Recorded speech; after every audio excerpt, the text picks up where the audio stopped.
आणि आता एक वेगळी बातमी आहे। चंद्रकांत पाटील हे सुनेत्रा पवार यांच्या भेटीसाठी पोहोचलेले आहेत। सुनेत्रा पवार यांची उमेदवारी जवळपास निश्चित मानली जाते।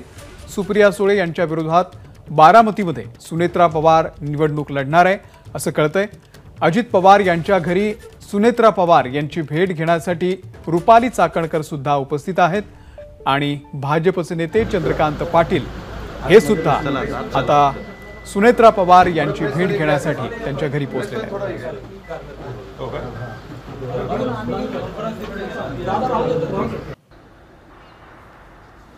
जयदीप भगत या संदर्भातले अपडेट देतील। जयदीप। अमोल, महायुतीची बारामती लोकसभा मतदारसंघाची आज समन्वयक बैठक आहे। चंद्रकांत पाटील यांच्या अध्यक्षतेखाली ही बैठक होणार आहे बारामतीमध्ये।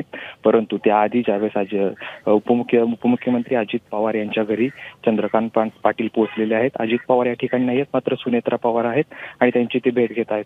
गेल्या काही दिवसापासून सुनेत्रा पवारांचे जे नेते बारामती लोकसभा मतदारसंघात येत आहेत ते नेते या ठिकाणी जे आहेत ते येत आहेत, भेटत आहेत। काही 2 दिवसापूर्वी भागवत कराड यांनी भेट घेतली होती, त्यानंतर आता चंद्रकांत पाटील आलेले आहेत।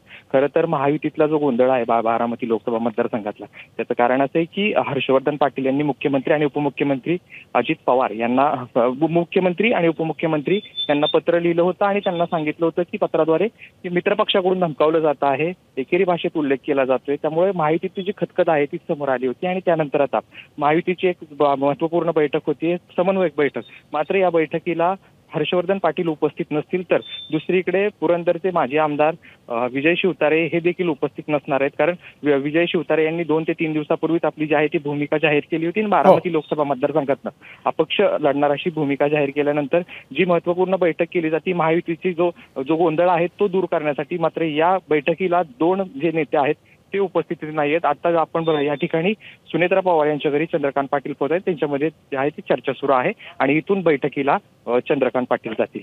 ठीक आहे, धन्यवाद जयदीप दिलेल्या या संपूर्ण माहितीबद्दल। एबीपी माझा, उघडा डोळे बघा नीट।